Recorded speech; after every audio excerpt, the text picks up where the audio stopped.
Can we all post in the chat? This is spiritual lullaby for Samadhi and Suprabhatam, wake up song for Paramashiva in me,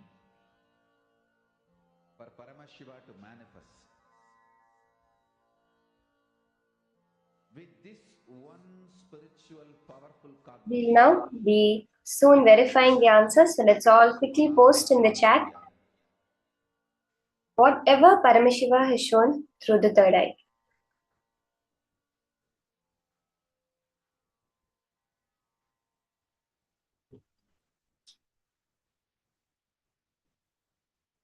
We are having many people have already posted. This is a very exciting power. It's very fun and to experience the different senses through your various senses. Paramashiva also describes in more detail this power. spiritual lullaby for Samadhi and Suprabhatam, wake up call, wake up song for Paramashiva to manifest. With this one spiritual powerful cognition, chant this Mahamahagya. Om Nityananda Paramashivoham. Om Nityananda Paramashivoham. Om Nityananda Paramashivoham. Om Nityananda Paramashivoham. Om Nityananda Paramashivoham. Om Nityananda Paramashivoham. Om Nityananda Paramashivoham. Om Nityananda Paramashivoham. Om Nityananda Paramashivoham. Okay, we have many people who have posted. I'm very excited actually to see the answer. We saw people who had the smells, the feelings, go into all the four senses. So each one of you will post whatever the experience you had through each of the four senses. For example, the sound that you were able to hear, the feeling that you got, like whether it's squishy, it's hard, is it soft, is it smooth, is it rough? And then whatever you were able to smell as the smell that emanates, whatever is the smell of that object. And then whatever is the taste, so that object's particular taste, that thing's particular taste. Okay, let's now see the answer for this. We'll now be seeing, okay, so this answer is, it is sandalwood. So soft, it's a rough wooden piece, sandalwood piece. Okay, Ma Krista has put rough like a rock. It's rough, that is right.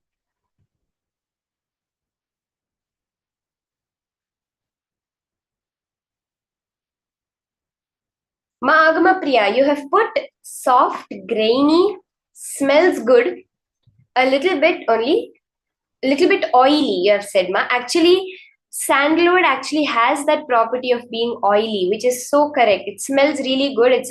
We use that right in our puja, the gandha that we use. It has a very woody taste, slightly chemically woody taste, because it's actually used as a perfume.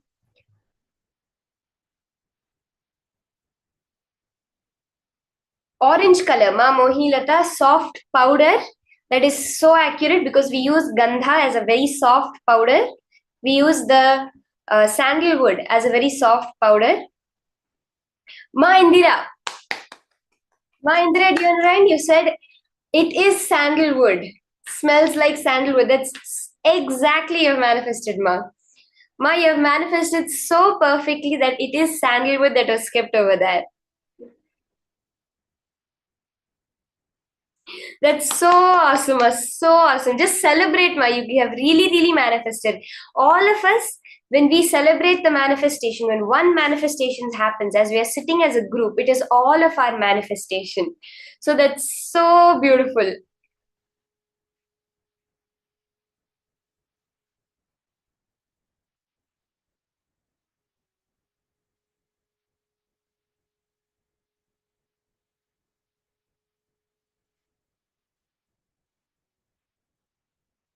So many people have gotten that subtle hint of how it smells.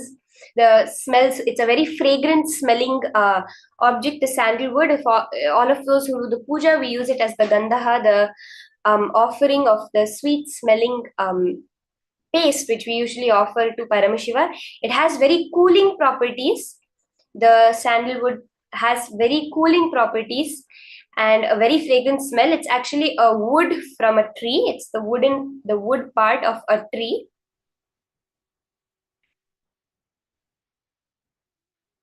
Okay, Ma Bhavani, you said it smells earthy and fresh. That is actually a very accurate description of the sandalwood smell. Sandy, which could be the texture, and tasteless. Yes, we would. Some people would say that it's not, doesn't really have any taste. And you have said cool feeling, Ma Bhavani. You said cool feeling, which is so perfect because sandalwood has a very cooling effect on the body when you apply it. Ma Parameshwari, I've said wood. That is right. It's a wooden touch because it's actually sandalwood. This is so beautiful. So many people have manifested the power of synesthesia.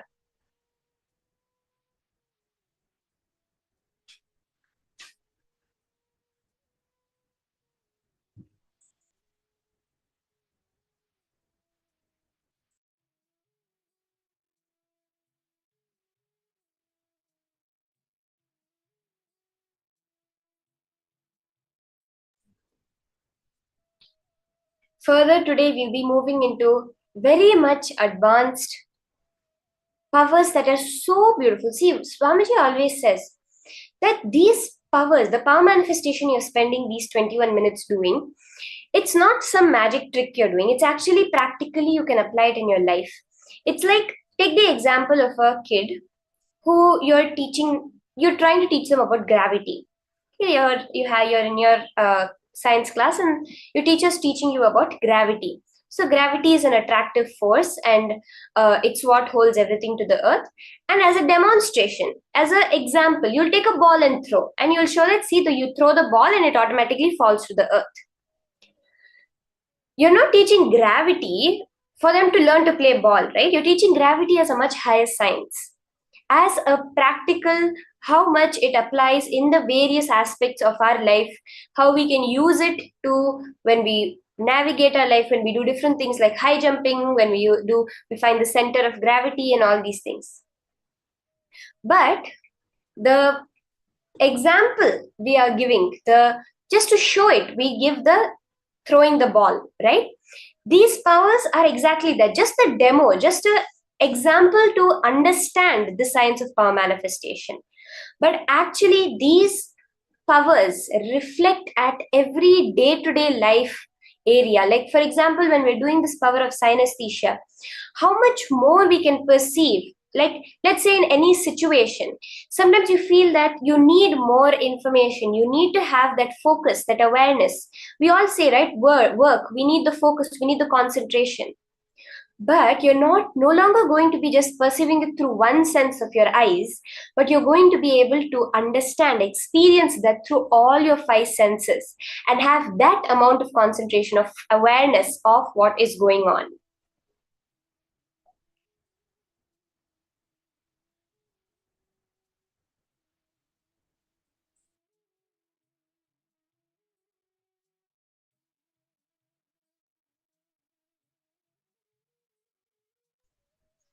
That is why Swamiji says that power manifestation is a Shakti.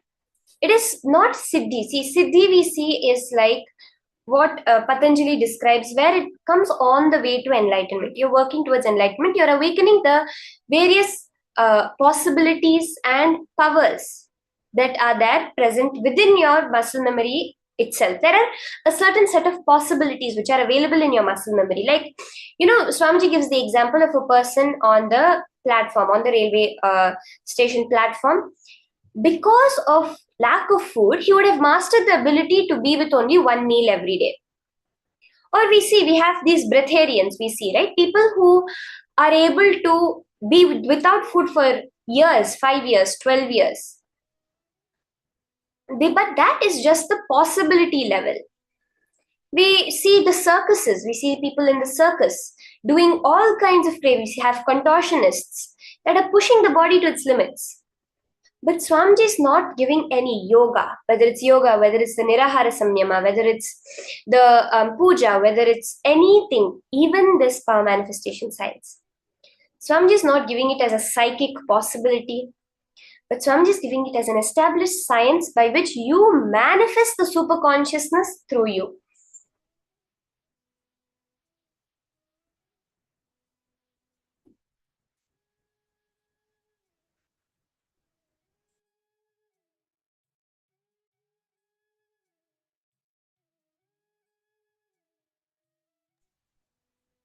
So this is what is the actual science behind power manifestation, is the actual reason for power manifestation. And all power manifestation is a side effect, Swamiji says.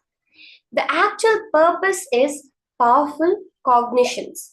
When we listen to the various powerful cognitions Swamiji gives us through the various jnanas, the various satsangs that we have put together, that click which happens within you, yes, I am Paramashiva. I am not a limited human being as I thought I was.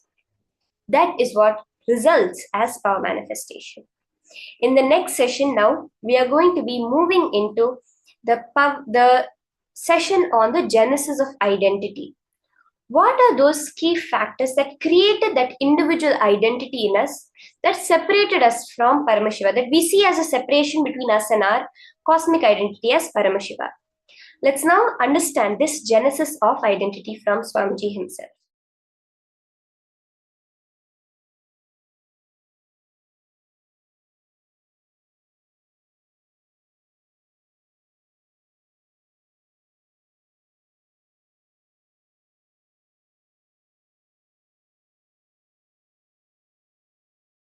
The first session is Genesis of Identity, understanding what you perceive as your identity.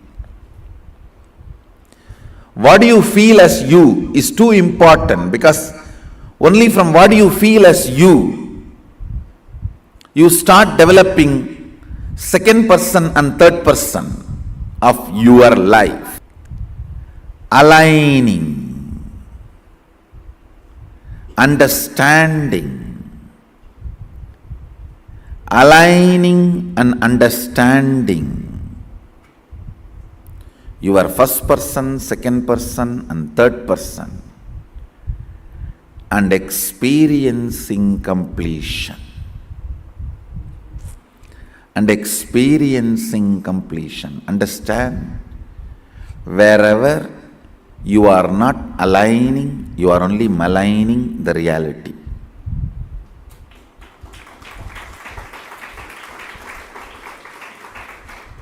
Either you align or malign. There cannot be any neutral. Either you align or malign. There cannot be any other reality.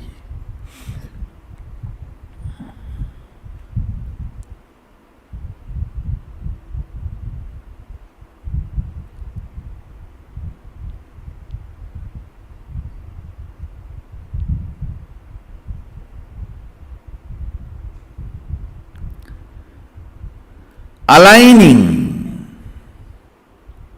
If you are not part of the solution, you are the problem. Understand? If you are not part of the solution, you are the problem. aligning and understanding the first person, second person, third person of your life. Who is the first person of your life? What you perceive as you.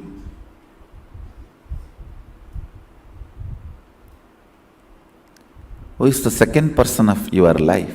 What you perceive as others. Who is the third person of your life? Whatever you perceive as you and others, and what you perceive as others, they and their others. Listen. Whatever you perceive as you is your first person. Whatever you perceive as others is your second person. Whatever you perceive as your second person's first person's and second person is your third person. Just put little attention, you will catch how the whole thought current which is torturing you from day and night, which you really want to get rid. You and your thinking as love-hate relationship. You can neither be without that, nor be living with it. Almost like spouse. Neither be without it, nor be with it.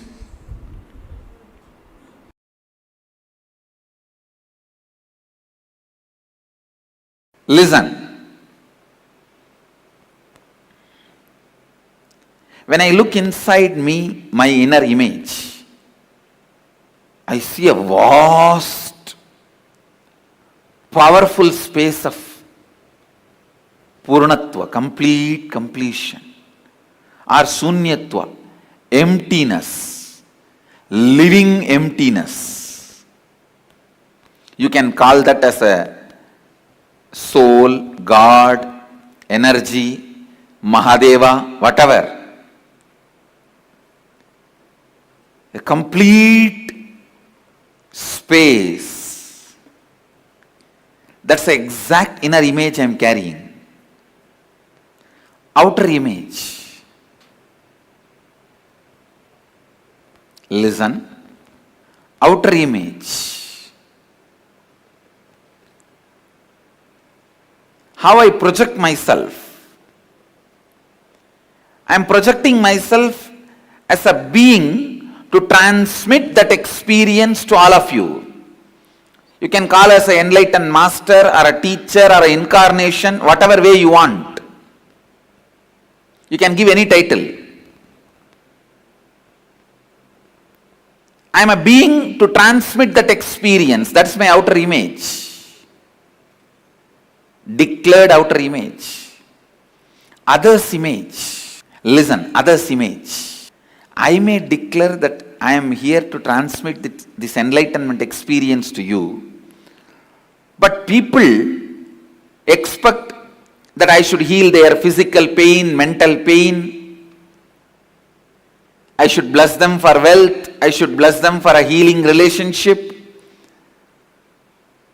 Peace, bliss, contentment, completion.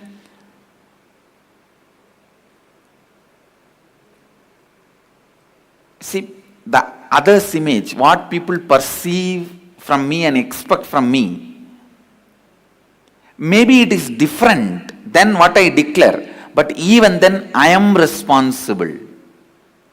Because whatever they expect is within the purview of my declaration. Please understand. When I say I am here to transmit that experience to you, to give that experience to you, I have to give you at least 1000 volt spiritual energy. But to clear your cancer or headache, I need to give only 0.5 volt energy. So if you expect me to heal your physical problems, I am responsible for it because that falls in the purview of my declaration. Anything which can be done by the transmission of energy and experience of enlightenment, the side effect, after effect, byproduct of transmission of energy, you have a right to expect from me, because that comes within the purview of my declaration. It is my responsibility to fulfill it.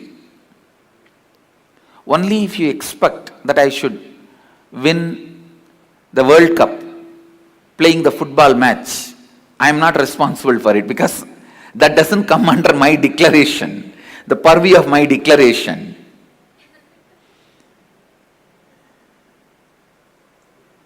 But anything you expect in the line of physical health, mental health, complete relationships, wealth, fulfillment, completion, enlightenment, I am responsible for it.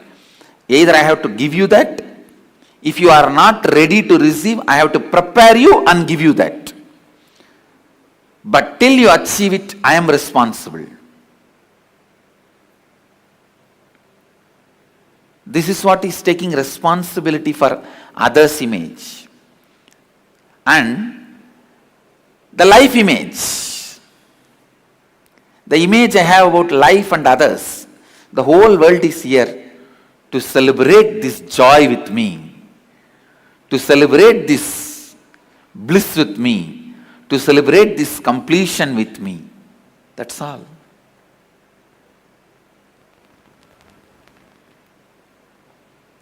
So understand,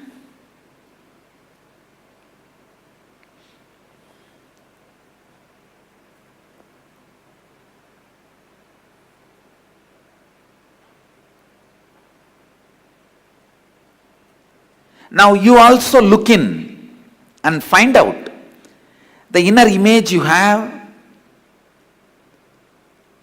outer image you project, others' image you created, for which you are responsible, and life image you are having about life and others. Pen down exactly what you have. Then we will find out the root cause of all the problems you have in your life. Then we will build the right inner image, outer image, life image, others' image. Come on. First, let's spend a little time in finding the inner image you are having, outer image you are having, others' image you are having, life image you are having, without editing. Please start penning down.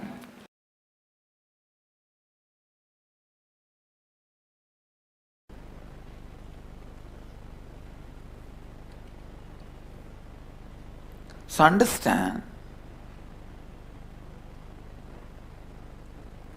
the exact inner identity, outer identity, and the gap between the inner identity and the outer identity.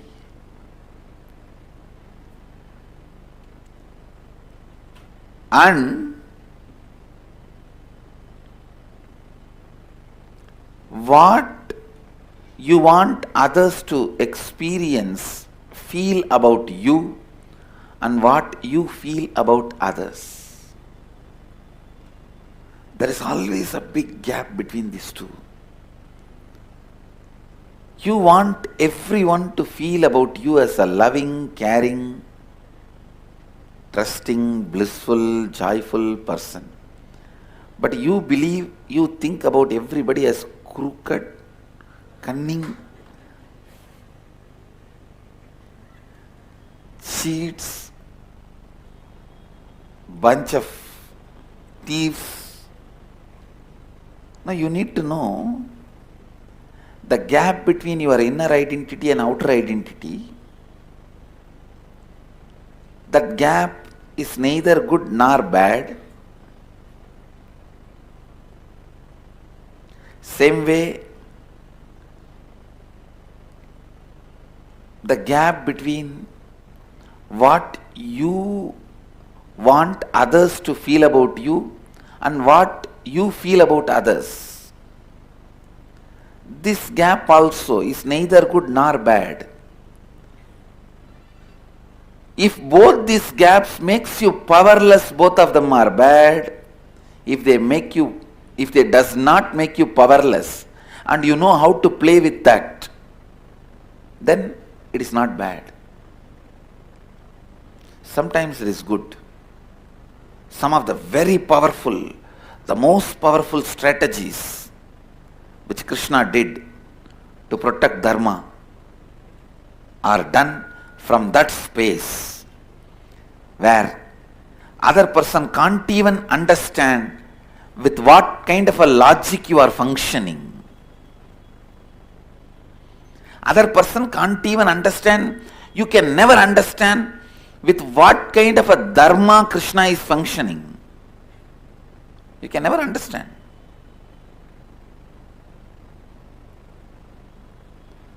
But he is the most dharmic being. Because the gap between inner identity, outer identity has not put him in powerless space. SDHT, self-doubt, hatred, denial. When he was running away from Jarasandha, I can be 100% sure he would have had a cup of coffee or a coke and chatting with his Sakhis, if not flirting, in his chariot. He would not have had a single moment of powerlessness. But if he has seen some enemy spy, immediately he would have shown the face as if he is afraid, frightened, running away. He knows how to play the game with. Because even the inner identity, outer identity,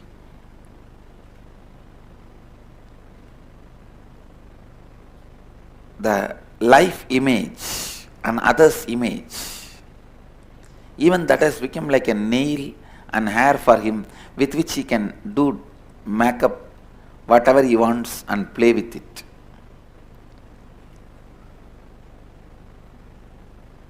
He knows how to show them, showcase them and use them, play with them. So understand,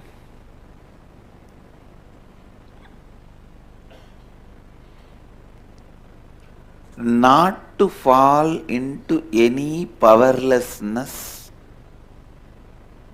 by these four identities and the gaps between them is completion.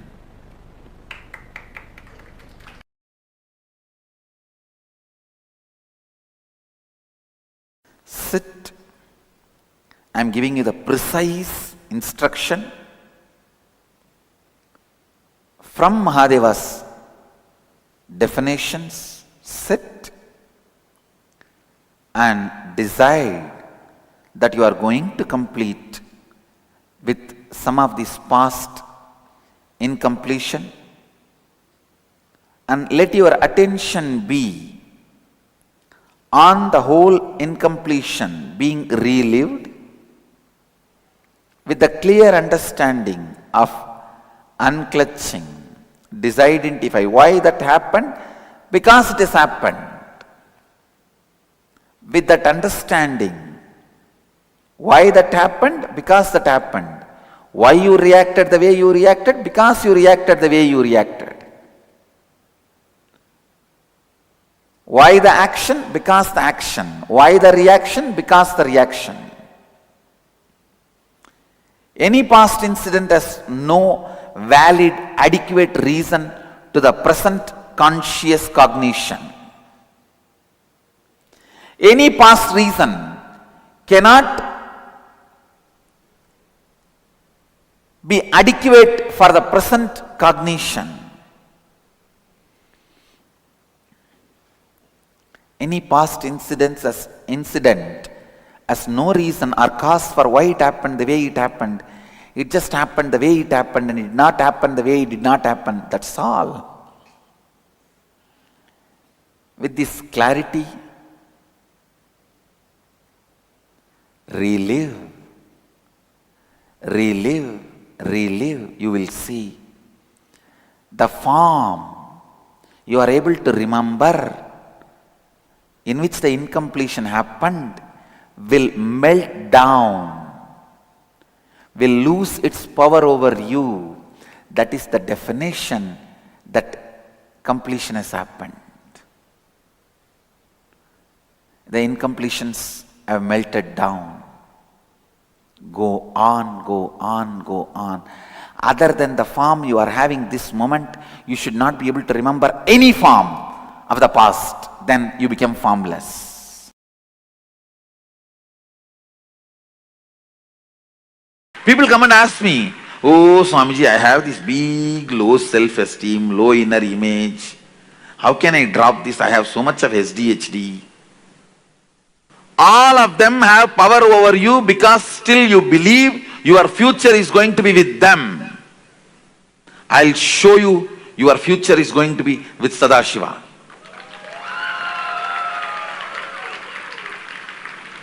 When you know you do not need beggar identity for your future is going to be Yuvaraja identity. It will not take more than 2-3 seconds to make that old identity redundant, irrelevant.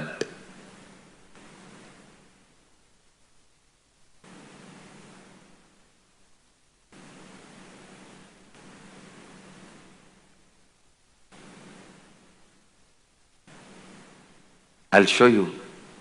Your future is going to be with Sadashivatva, manifesting powers.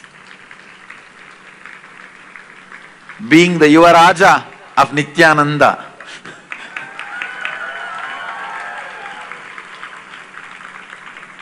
Prince of the cosmos. Yuvaraja of eternal bliss. I am the minister touching your feet and saying, you are being called to be king.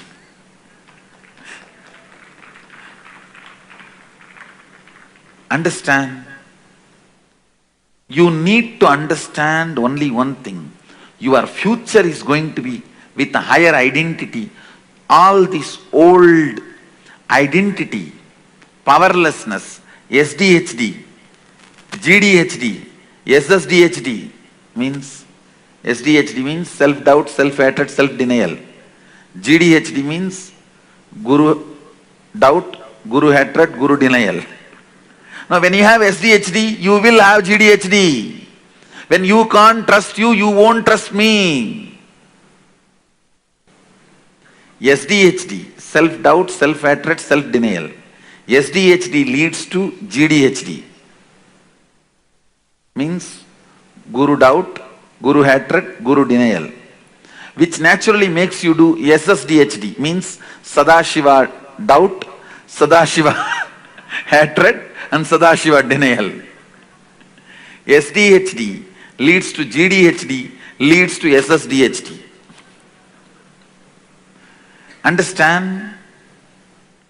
The moment you understand your future is going to be with only powers as king.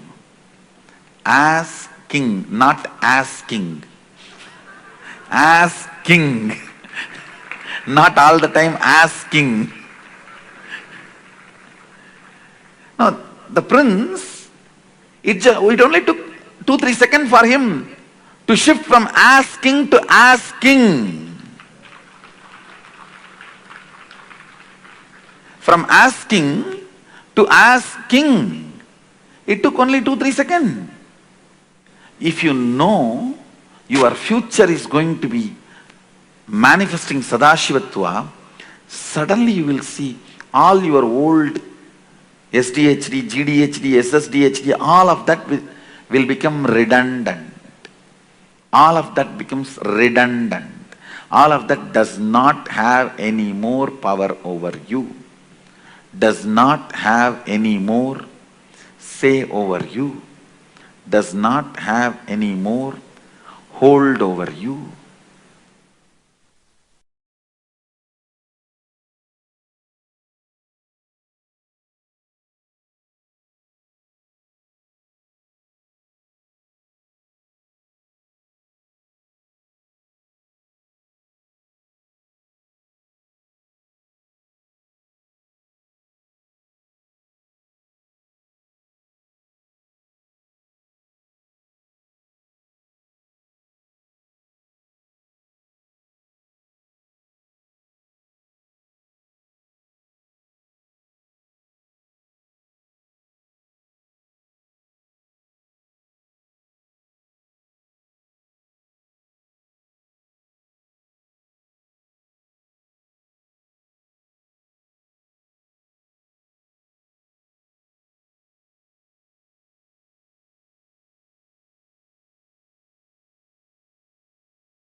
Swamiji just revealed such a beautiful truth about understanding the genesis of our identity. What? How do we exist? Each of us have multiple layers of how we cognize our identity. There's layers and layers and layers. Each moment, how we perceive reality in front of us has multiple different layers or multiple different experiences, let's say, through which or how we understand or we experience the reality in front of us. So, one such very important aspect is what Swamiji explained as the inner image, the outer image, the other's image, and life image. These four images, our inner image, the outer image, the other's image, and the life image, they have a very important, a very big role to play.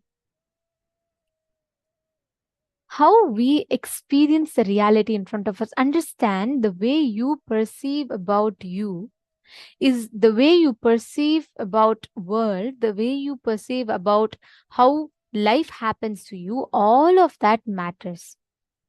They all have a significant role to play because how you experience reality, how you experience the way life manifests in front of you, all of these adds up to your understanding of what is life and your understanding of reality.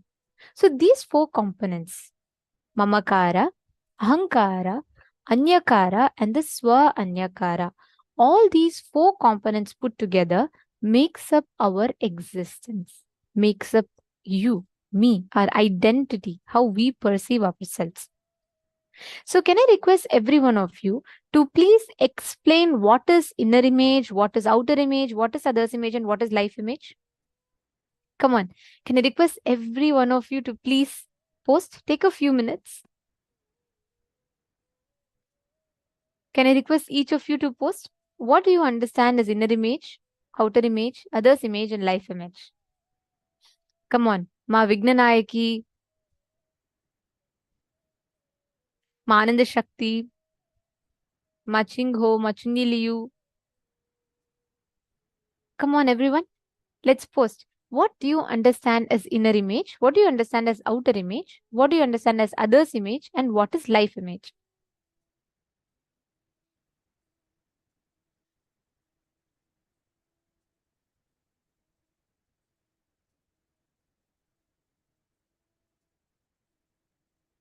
Nityanandam Dvanita, nice to see you here. Nityanandam, come on, every one of you, please post in the chat. Ma Parameshwari, Ma Krista Hetman. Ma Krista, sorry, just if I'm repeating myself again, but are you here for the first time? Ma Krista Hetman, are you here for the first time? No. You've attended the programs before? Could you share a little bit more which kind of programs you've attended?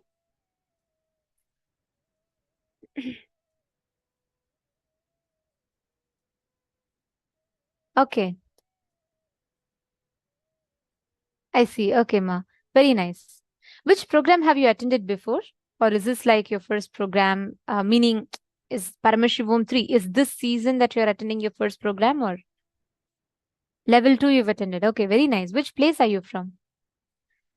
See, because what Paramashivoham level 3 offers to you is completely, I would say, like a different level altogether. Because the way, the experience, very experience that Swamiji gives is different. Moscow. Okay. In Idaho, okay. Ma Priyatma Surupini has posted, Ma Lita has posted. Come on, all the others. Ma Parameshwari, Ma Lia Khauri, Ma Hongli Wong. See, it's very important you understand. Your mamakara. Mamakara is what we call as the inner image. How you see yourself, how you identify yourself. The mamakara. That's first. Second is the ahankara. How you show yourself to others. So how you project yourself to life. For example, inside you many times we think, oh, I am a very dumb person, or we think I'm a very disorganized person, or you many times you feel that life is or like you always feel that you are very not very confident. So we have certain inner image inside of us. But outer image, let's say, you will always show as if you're a very confident person or you're a very happy person. Inside you, you may feel very lonely, but outside you, you project yourself to be a happy person. Yes, Lucas, yeah, that's right. You have put 2. That's correct. Dhanir Bhatiraya, you have posted the asking and asking of what Swamiji said. That's right. But what are the 4 images as such? Swamiji explained a very, very important component in this, right? The inner image, what you carry as you, inside of you, about you. That is your inner image.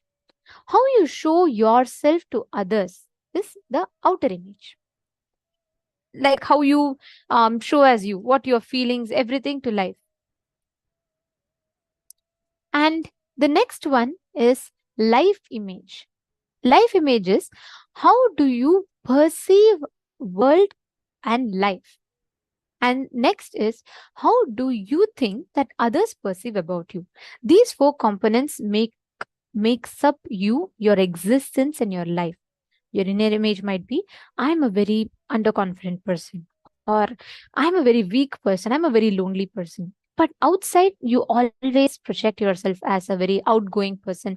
It is not necessarily same for everyone. Each of us have different images. All of us don't have the exact same thing. So each of us have different ways, different images through which we perceive. So outside, we show ourselves to be a very outgoing and very friendly, joyful person. The next is what we think as life thinks about us, which means we think, okay, people around me perceive me to be a very friendly person, or people perceive me to be a very demanding person. People perceive me to be a very overreactive person. We carry, it's not what people necessarily tell you, but you think that this is what people perceive about you. Maybe based on their comments, based on their reactions, based on their responses, we draw a certain conclusion, right? The next is life image. What you think that how life is around you. You feel life is unfair, life does not like you. Life means people around you. You feel nobody supports you, life is unsupportive, life does not want you to succeed. So these 4 components put together makes up the genesis of our identity. Now, each and every one of us have these 4 components in various different permutation combinations. Can I request each of you to just pen down, take 5 minutes, write down what are the 4 images about you that you carry inside of you? What is your inner image? What are all your outer image, others image, and life image? It need not always be negative. Sometimes you may think you are a very confident person. It could be anything, exactly as it is right now for you. Can I request every one of you to please write down inner image, others image, and life image? Ma Hongsu is asking what is third person. Okay, so Ma, first person is inner image. Second is how you project yourself to others. Third is how others perceive, how you think that others perceive about you. For example, you have you think that your boss thinks you're a very non-productive person, or you think the colleagues around you believe that you always give big promises. So all of these are our ideas of what we think that people around us think about us. Are you catching it, Mahongzu? Sometimes people would have told you maybe you're very lazy, or maybe they would have just told you it will be better if you can keep up with your commitments. But you feel that people around you think that you are a person who does not keep up with the commitments. So we derive a certain conclusion based on what we hear from others, or based on what we even think as what others think about us.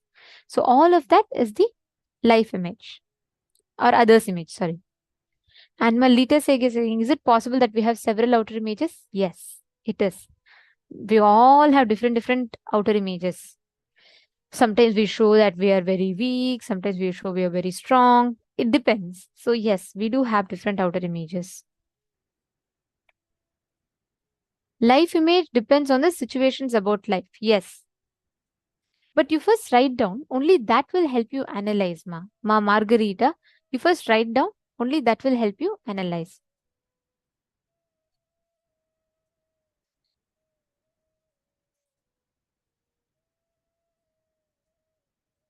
Can I request every one of you to please pen down?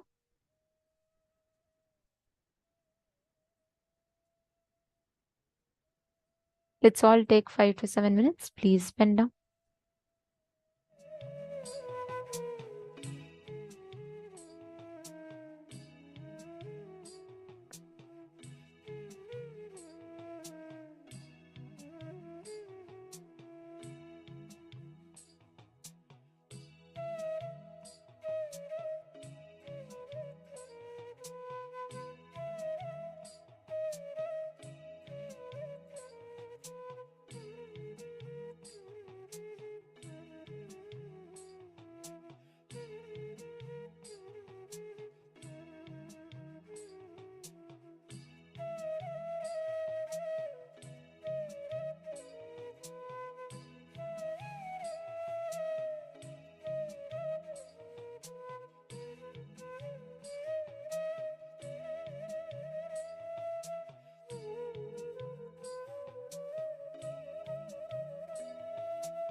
Nityanandam. I request all the participants to post. As soon as you are done with writing down, please post done in the chat. If you're all done, we can move to the next exercise. Can I request all the participants? Ma Sumati, Ma Yuruzu, how many of you finished penning down the 4 images? And should you all have any questions, please feel free to ask. Ma Krista, Ma Margarita, Ma Sonia, can I request everyone to please share if you have all finished writing down?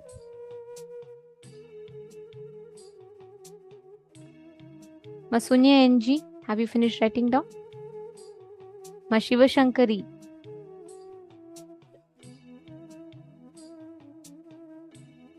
If any of you need more time, please post. Ma Margarita, you don't need to post it here in the chat. Ma, you can just put done. You can write it for yourself. You don't need to you don't have to post it in the chat. Just write it down for yourself.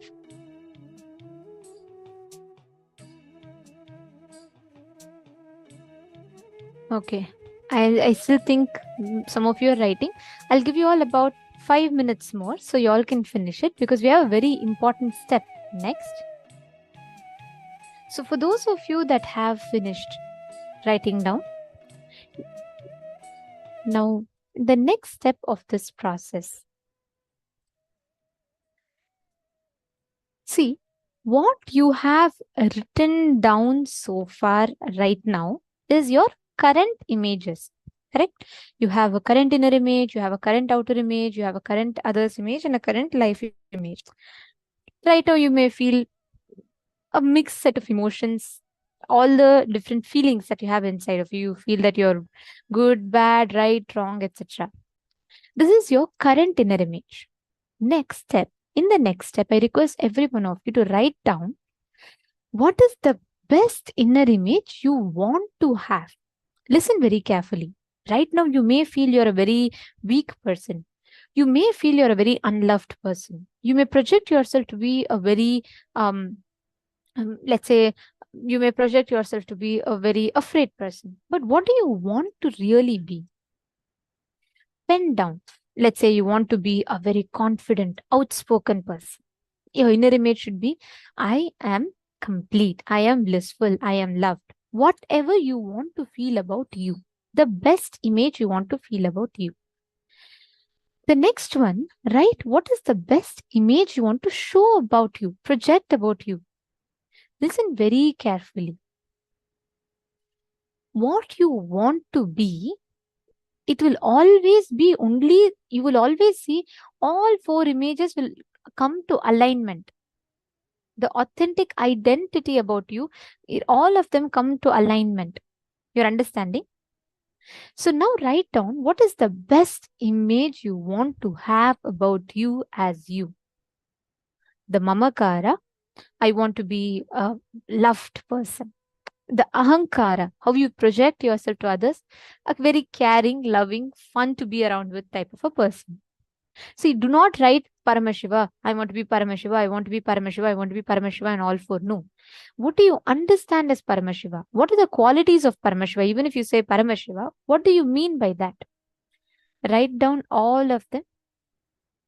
Please take a few minutes. Please write them down. In the next step, write down the best images that you want to have.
We all finished writing down? Great. Now, the doubts, the gaps that you have between each of these, the best inner image that you have, the best outer image that you have, the best others image that you have, the best life image that you have, the gaps between all of these that you carry inside of you is what we call as self-doubt, self-hatred, self-denial, as Swamiji himself had revealed, right?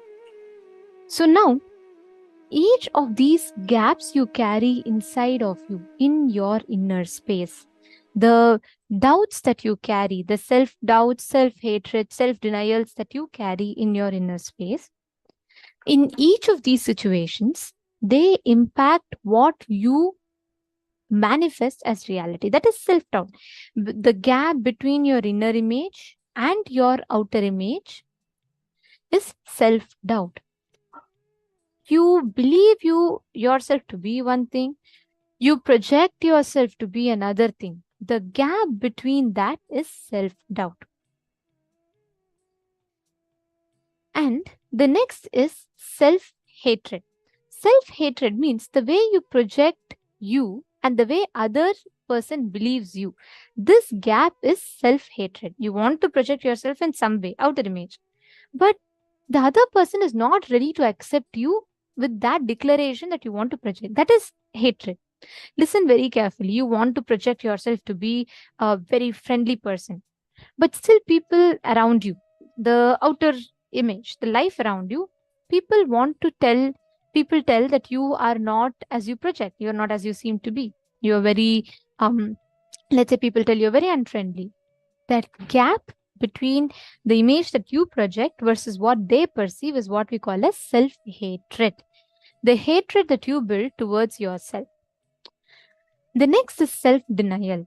What others feel about you and what you feel about others and life. That gap is self-denial.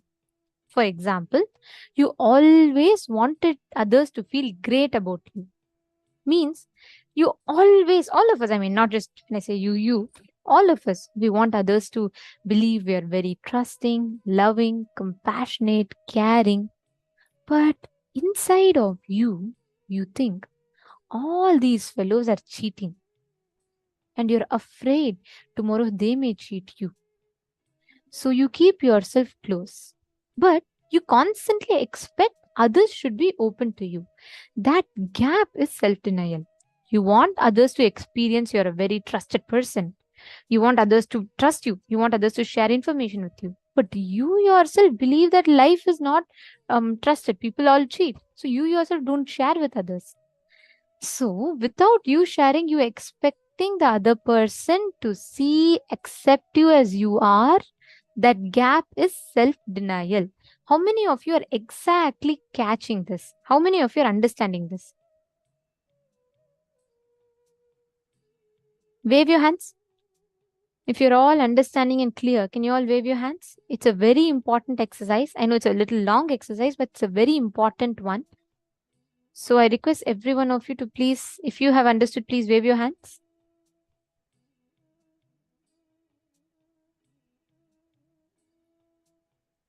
Okay, thank you.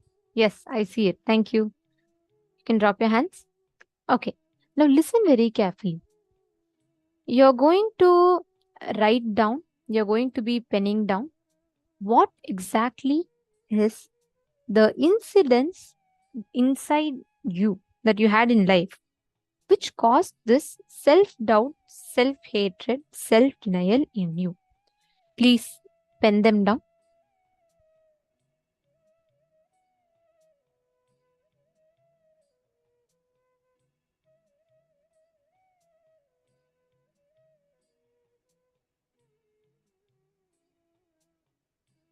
What was the image inside of you? What was the exact word inside of you that you carried, which exactly made you feel that self-doubt? When you, for example, when you were as a kid, you were very confident and you gave the answer. Like, for example, when I was a kid, I still remember in my 3rd or 4th grade, the teacher had asked me for tables, the multiplication tables. So I didn't know the 11 tables, and it was very easy to by heart, right? 11, 22. All that. So when the teacher had asked me, I gave the wrong answer. I was very confident that I could do it, but I gave the wrong answer. And it did create a very big incompletion inside of me to speak up around people. Each of us has some incident. It could be something very silly, but some incident which creates self-doubt, self-hatred, and self-denial. What you're going to do now? You're going to be reliving, going back to that exact incident which caused the gap between your current inner image and your best inner image. That gaps is what you're going to identify. You're going to identify self-doubt, self-hatred, self-denial. Identify these gaps and write down when was the earliest moment. If you don't remember something that happened when you were young, that's totally fine. But what was the earliest moment that you remember? As earliest as you can go. It can be even last year. Start with that. Write down an incident. Consciously take a few minutes. Forget the present context that you have. Go back to that incident. Start reliving each incident. Let's do one for now, because in the interest of time, let's just do one, where you are reliving and completing with that incident that is there, that happened, as it happened. Go back to that moment, go back to that point in time where you experienced that life where people didn't support you, you experienced that people didn't love you. Whatever was that one incident that you experienced, please write it down.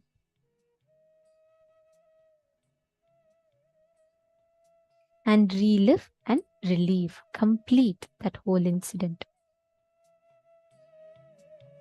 Please do this sincerely. I request all the participants to please do this very sincerely. It's a very important exercise.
Yes. Now, let us all enter. Relax, settle down. You all can open your eyes. And all those that are watching us on YouTube, please understand each of these exercises are extremely powerful. James Beach, Rich James Beach, Nityanandam, and Ma Bhaktivasya, Ma Suzanne, Ma Shakuntala Devi, Ma Yashodanaya, Parameshwari Ma. All of you, see, understand the exercises you are doing. When you do it in the presence of Swamiji, which of course YouTube also Swamiji is there, but I encourage and recommend strongly that each of you join the two-way video conferencing, the Zoom, and you can experience the manifestations, you can experience all these extraordinary truths just by sitting here with the Naina Diksha. When you sit in Swamiji's presence, that in itself has a huge and a very significant role to play. So I encourage each of you to join on the two-way video conferencing on the Zoom to experience the best of the program.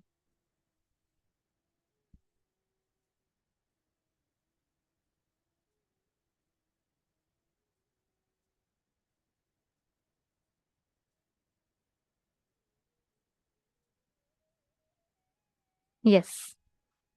Now, in this same space, let us all enter into the power manifestation session and listen very carefully. This power that we're all manifesting today is the power in this round is the power of synesthesia, where being able to perceive, get information. Right now, what do we do? Right now, you're all seeing me, one sense. Second, you're all hearing me, correct? Now, there is a way to taste the sound. There's a way to feel the sound. All of this is possible. One, we are not denied, we are not blocking. I mean, we are not necessarily bound to be only perceiving through one or two senses at a time. We can perceive through all of our senses, grasp the information simultaneously, spontaneously. That ability to grasp that information and manifest the experience is what we call as synesthesia. Are you all understanding? So that was the power that all of you have been manifesting from morning till now. Now we are going to be entering into the next power manifestation session. Let's all get ready.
So in the morning, we manifested the power of synesthesia very beautifully. So many people got it right. And now we're going to be moving into the further levels of power manifestation of the power of length and breadth. So actually, these powers of length, breadth are phenomenal powers that Swamiji revealed. The power of length literally is the power to know anything that comes under the logical dimension. The power to know anything that comes under the logical dimension, anything that follows a standard set rule, you can know it. Whether it's under science, whether it's under mathematics, physics, anything under numbers, under logic, is no longer going to be hidden from you by this power of length. So we're starting with the power of length. See, Swamiji says, when you master your length dimension, you master the length of the cosmos. When you master your breadth dimension, you master the breadth of the cosmos. What is this length, breadth of us? Our verbalization and our visualization. How many of you have felt at some point or the other, I'm having unwanted thoughts in my head, or I'm having unwanted images, like maybe you watched a movie and that suddenly when you're going in some place, like unasked for, you have certain visualizations, or maybe someone will come out from behind and do something to me.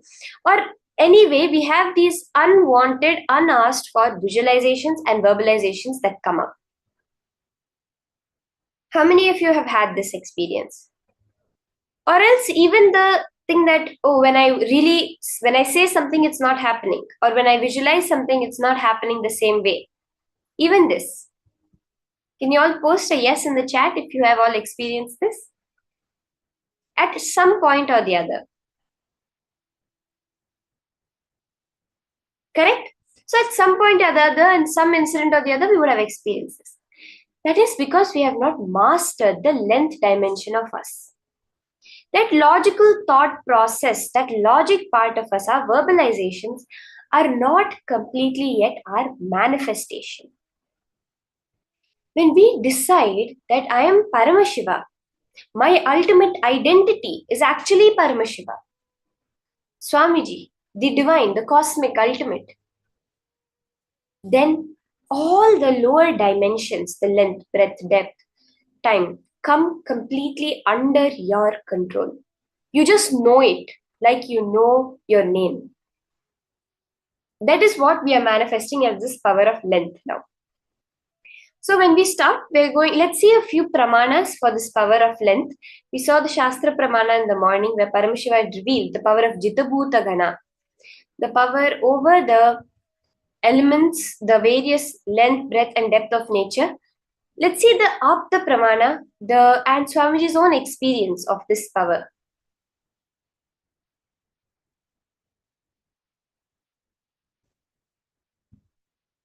We see a beautiful Apta pramana in the life of Srinivasa Ramanujan, who openly stated, so he's known as the man who knew infinity.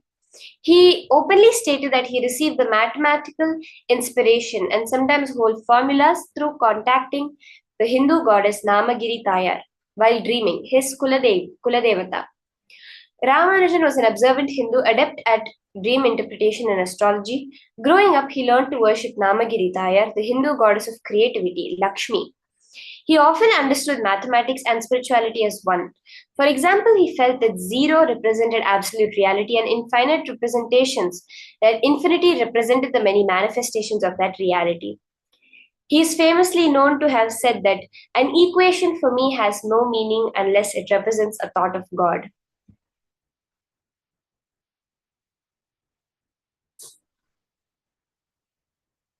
Here you see a picture of the Ramanujan himself. He was the first Indian professor to become a fellow at Cambridge University. And so many people say that we proved that Ramanujan was right. We found the formula explaining one of the visions he believed came from the goddess. No one was talking about black holes back in the 1920s, when he came up with his mock modular forms, and yet his work may unlock secrets about them. It's very well known that he wrote many books, diaries of mathematical formulae, that till today there's a dedicated team of mathematicians who are going on proving each and every formula that he wrote. One thing you may not know is actually when he was younger, he was actually poor at mathematics. He was fired from an accountant's job because he couldn't do the basic mathematics required for accounting. That clearly shows that his manifestation was not through mastering the length dimension by logic way, but by manifesting the power of length based on whatever Lakshmi revealed to him. We have the beautiful incident from Swamiji's own life where he had the vision of the Sri Chakra and Devi Bhuvaneshwari in the Unnamalaya temple in the Devi Sannidhi of Tiruvannamalai, and that geometry of the Sri Chakra, which is one of the most complicated geometries ever, just disappeared in his inner space. And when he went back home, he just took a copper foil and he took his brother's geometry box and without any reference drew the most accurate representation of the Sri Chakra that you can literally find anywhere.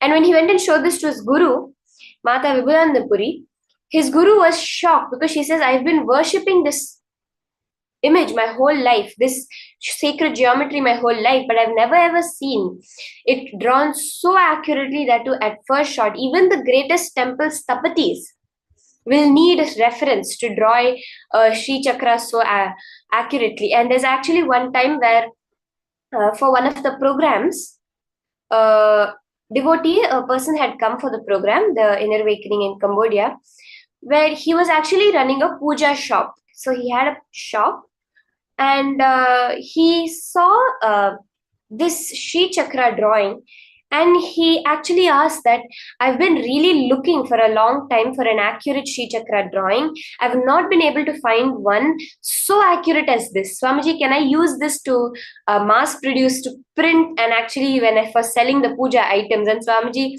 so beautifully gave him the Sri Chakra copy of what Swamiji himself had drawn, where this person who's actually a very major puja items producer was saying that this is the most accurate version of Sri Chakra he had ever seen.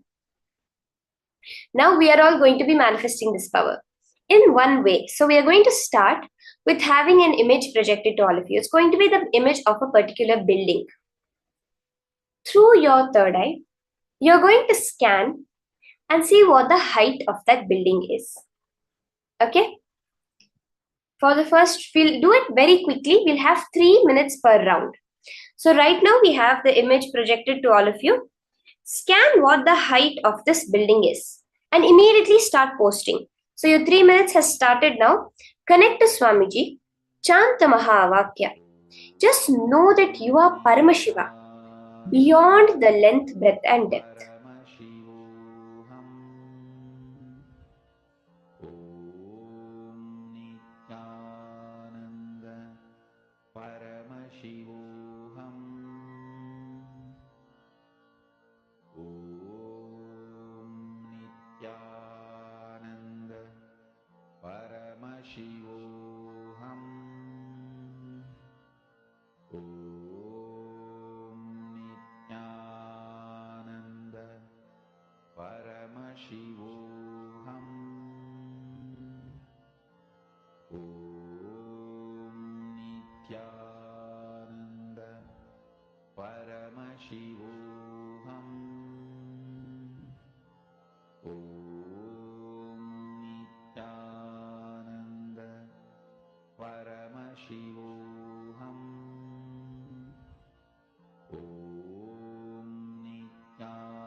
You can put down in the chat whatever Paramashiva is revealing to you.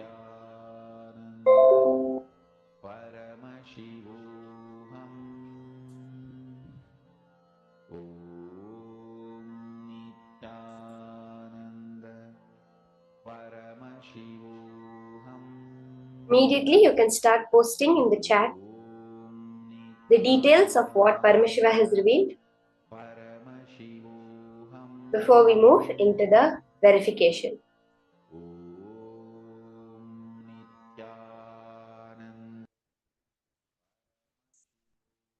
Okay, I see people posting the various heights.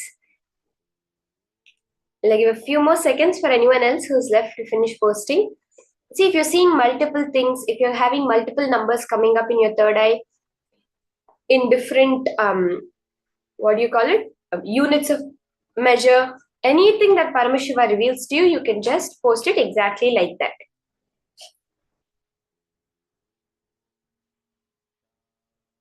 Okay, let's now verify the answer. Let's see. We have so many people who have posted. Let us see what the height of this building is. So this is the Rubjerg Nude Lighthouse in Denmark. Its height is 23 meters or 75 feet. Ma Juan, how you have put 25 meters? That's so close, ma'am. That is so beautiful. It's 23 meters, around 75 feet.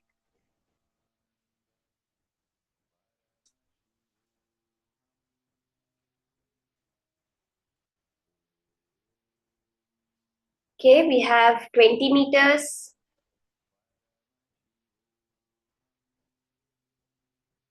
We can all verify our answers. This one is, we have it as a 23-meter long building or 75 feet.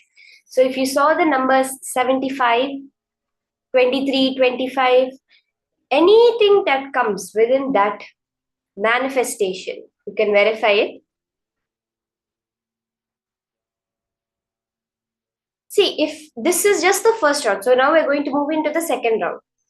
Sometimes we have that incompletion with logic, which many people develop as a child. We have the exam pressure,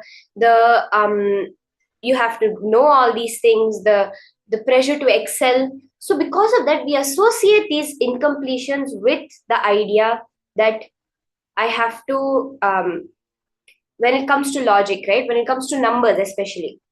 But actually, Swamiji says that the incompletions are not part of you. You do not have incompletion. Anything that's right now telling you you didn't manifest or you cannot manifest is not you. It is some idea someone else has put into you. Swamiji says you're always manifesting. So let's declare now and move on to the next round of manifestation. We'll have another image projected. Another building is now being projected, which you're going to be scanning the height of this building.